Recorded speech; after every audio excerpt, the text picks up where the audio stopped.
Cake পুডিংটা যদি একসাথে তৈরি করা হয় তাহলে দেখতেও বেশ ভালো লাগে আর খেতেও হয় অসম্ভব মজাদার। তো দুইটা স্বাদ একসাথে পেলে কিন্তু টেস্টটা একটু ভিন্ন রকমই হয়।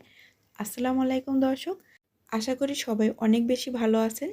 আজকে কেক পুডিংয়ের রেসিপিটা তৈরি করে দেখাবো একদমই সহজভাবে। রেসিপিটা পুরোটা ফলো করলে বাসায় আপনি এরকম পারফেক্ট কেক পুডিংয়ের রেসিপি তৈরি করতে পারবেন। তো প্রথমেই কেক পুডিং তৈরি করার জন্য ক্যারামেলটা তৈরি করে নিতে হবে। তার জন্য এখানে 3 টেবিল চামচ পরিমাণে চিনি আর 1 টেবিল চামচ পরিমাণে পানি দিয়ে অপেক্ষা করছি চিনিটা মেল্ট হওয়া পর্যন্ত। চিনিটা যখন মেল্ট হয়ে যাবে তখন নেড়েচেড়ে তারপরে ক্যারামেলটা তৈরি করে নিতে হবে। আর ক্যারামেলটা যাতে একদমই তেতো না হয়ে যায় সেদিকে অবশ্যই লক্ষ্য রাখতে হবে। ক্যারামেলটা যখন রেডি হয়ে যাবে তখন একটি মোল্ডে ঢেলে নেব, যেই মোল্ডে আমি কেক পুডিংটা তৈরি করব। আমি এরকম মোল্ডে তৈরি করছি, আপনারা চাইলে রাউন্ড শেপের মোল্ডেও তৈরি করতে পারবেন। এখন হালকা একটু দুলিয়ে দেব আর দেখতে পাচ্ছেন যে ক্যারামেলটা সেট হয়ে গেছে। আজকে আমি পুডিংটা তৈরি করব 3টে ডিম দিয়ে, আপনারা চাইলে 4টা ডিম দিয়েও তৈরি করতে পারবেন। একটি বাটিতে আমি নিয়েছি 3টি ডিম, তার সাথে নিয়েছি হাফ কাপ পরিমাণে চিনি। ফ্লেভারের জন্য অ্যাড করছি অরেঞ্জ ফ্লেভার, আপনারা চাইলে ভ্যানিলা ফ্লেভারও অ্যাড করতে পারবেন। এখন ডিম আর চিনিটা ভালোভাবে মিশিয়ে নিতে হবে।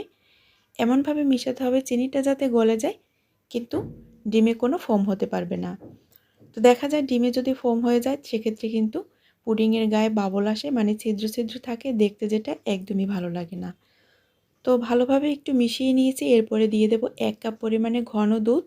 এটা আমি আগেই জাল করে নিয়েছি। তার সাথে দিয়ে দেব 2 টেবিল চামচ পরিমাণে গুঁড়া দুধ।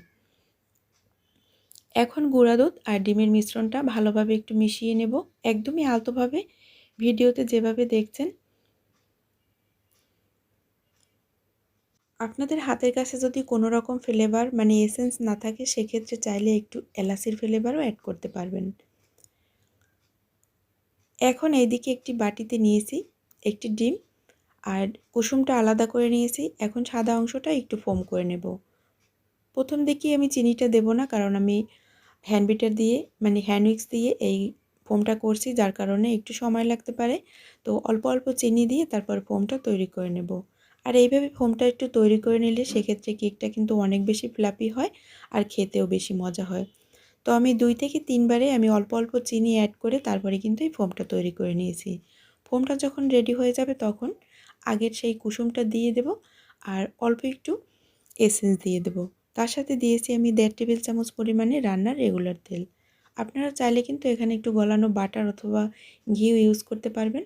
যখন সব কিছু ভালোভাবে মেশানো হবে তখন দিয়ে দেব 1/4 কাপ পরিমাণে ময়দা, 1 টেবিল চামচ পরিমাণে কর্নফ্লাওয়ার আর 1 টেবিল চামচ পরিমাণে কোকো পাউডার, হাফ চামচের মতো বেকিং পাউডার আর 2 টেবিল চামচ পরিমাণে গুঁড়া দুধ।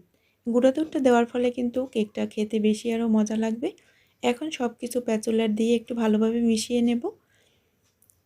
একটু লক্ষ্য রাখবেন এই যে ডিমের ফোমটা তৈরি করা হয়েছে এটা যাতে নষ্ট হয়ে না যায়।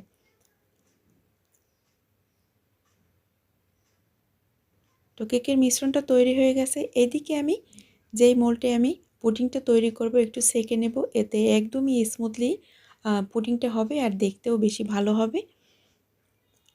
এরপরে কেকের ব্যাটারটা উপর থেকে ঢেলে দেব। কোনো ভয় পাওয়ার কারণ নেই। কোনো রেসিপি একবার যদি ফলো করেন, যদি সাকসেস না হন দ্বিতীয়বারে পরের দিন আবারও ট্রাই করবেন, তাহলেই কিন্তু আপনি সাকসেস হয়ে যাবেন।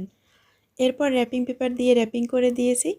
এখন যেই পাত্রে আমি পুডিংটা ভাপে বসাবো সেই পাত্রে একটা স্ট্রেনার বসিয়ে আমি 2.5 কাপের মতো পানি দিয়েছি। এরপরে মোলটা বসিয়ে দেব। আপনার কাছে র্যাপিং পেপার না থাকলে কোনো সমস্যা নেই, এটা একদমই অপশনাল। আর ঢাকনায় যে ছিদ্রটা থাকে ওটা বন্ধ করে দিয়ে আমি 40 থেকে 50 মিনিটের মতো অপেক্ষা করছি। 50 মিনিট পরে ফিরে আসলাম। চুলার তাপমাত্রার তারতম্যে কিন্তু কম বেশি সময় লাগতে পারে। দেখেন ভিতর থেকেই কিন্তু কেক পুডিংটা একদমই কুক হয়ে গেছে আর কতটা সফট দেখে তো বুঝতে পারছেন। এখন মোল্ড আউট করে নেব কেক পুডিংটা।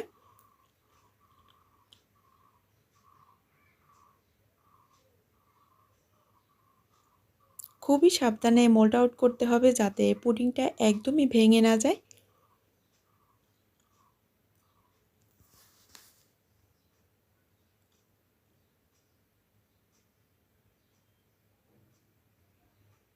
মাশাআল্লাহ, এই পুডিংটা কিন্তু আমার দারুণ হয়েছে, দেখতে পাচ্ছেন। এখন একটু আপনাদের সাথে কেটে শেয়ার করছি। আর এই পুডিংটা খেতে কিন্তু অসম্ভব মজাদার। যদি একটু ঠান্ডা করে মানে ফ্রিজে রেখে ঠান্ডা করে খেতে পারেন, সেক্ষেত্রে কিন্তু খেতে আরও বেশি মজা হয়। আপনার বাসায় বাচ্চা ছোট বড় সবাই খুবই পছন্দ করবে। এর আগে যদি ট্রাই করে থাকেন তাহলে তো কথাই নেই। অবশ্যই আপনি জানেন পুডিংয়ের মানে কেক পুডিংয়ের টেস্টটা কতটা মজাদার। তো আশা করি আজকের রেসিপি অনেক বেশি ভালো লাগবে। দেখা হবে নতুন পর্বে, নতুন ভিডিওতে। ততক্ষণ সবাই ভালো থাকবেন। আল্লাহ হাফেজ।